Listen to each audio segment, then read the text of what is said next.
Welcome to Prince Shorthand House. Exercise number 139, Sir Happy Singh. 120 words a minute. Ready? Start. Mr. Chairman, not long ago in this house, when we were discussing the budget proposals, we considered various monetary and fiscal problems which face our country. We tried to consider several measures to invigorate and intensify our struggle and our attack on poverty and inequality. In this debate, speaking for myself, I have not the slightest intention of venturing into the dizzy heights of macroeconomic which my esteemed colleague Dr. Rao has touched. I will merely confine my observation to fiscal legislation connected with direct taxation with a special reference to the enactment under contemplation in the Finance Bill 1972. I also consider this the opportune time when honorable members can make their comments on the Vanchu Commission report because this is the most important document presently before the Finance Ministry for its implementation, and it deals with an extremely important and delicate matter, namely tax evasion and tax avoidance, a malaise and a source which seems to have proliferated extensively into every walk of Indian society. While honorable members will do well do make their comments, I only hope they would not confine themselves to doing what my honorable friend did by merely narrating some figures and to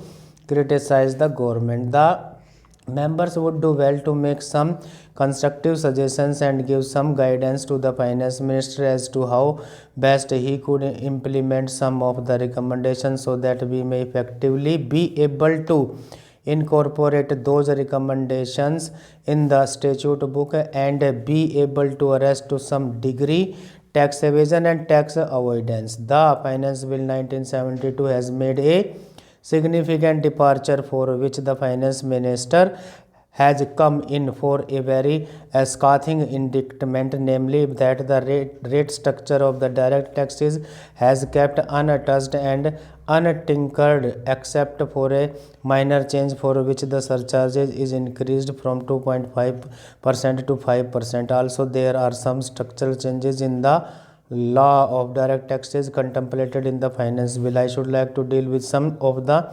important changes a little later, but now I should like to deal with this scathing criticism which has been flaunted on the finance minister for his having left direct taxes untouched and untinkered. If I may analyze it, the gravamen of the charge against him leveled by the leftist parties was that while he raised massive amounts by way of indirect taxes, he has almost pandered to the wishes and dictates of the moneybags by not raising the direct taxes. Particularly, Shri Gupta was extremely vocal at the time of his budget speech and asked, why did you not raise the rates of tax on the corporate sector? I submit its criticism is extremely uncharitable and completely disregard the distinguishing harsh realities of the Indian economy which existed in the period just preceding the budget.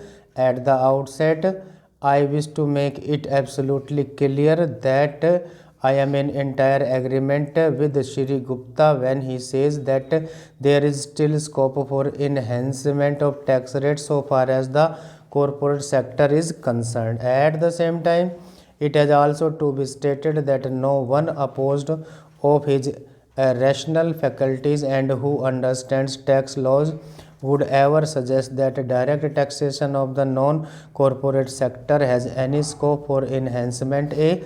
A sector where the highest marginal rate of taxation is 97%. Therefore, the charge ultimately is reduced to this, that the rate of taxation of the corporate sector has not been increased. Yes, there is scope, notwithstanding the perennial lament by the vested interest that the corporate sector is overburdened with direct taxes and that it has adversely affected industrial growth. I do not for a moment believed that. I do concede that there is scope for enhancement by taxes on corporate sector. The only question I would like to ask is whether, in view of the disquieting position in the growth of industrial production in the pre-budget months, whether this was the right time for Shri Chauhan to increase the rate of taxes on the corporate sector. I think he has done very well in desisting from the same. He has given what I call an extremely inexpensive fiscal stimulus and incentive to boost industrial production, and I must congratulate that his inexpensive incentive have paid dividends to him. In the preceding 2 months, there has been a marked improvement in the industrial production of the country.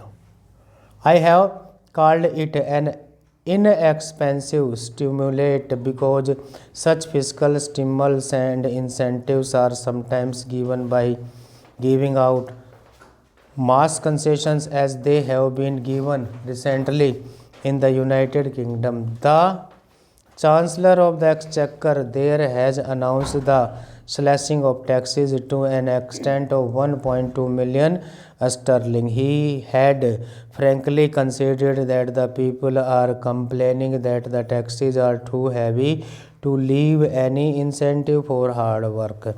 If one were to see the structural changes, there are a few important structural changes contemplated in the direct tax law.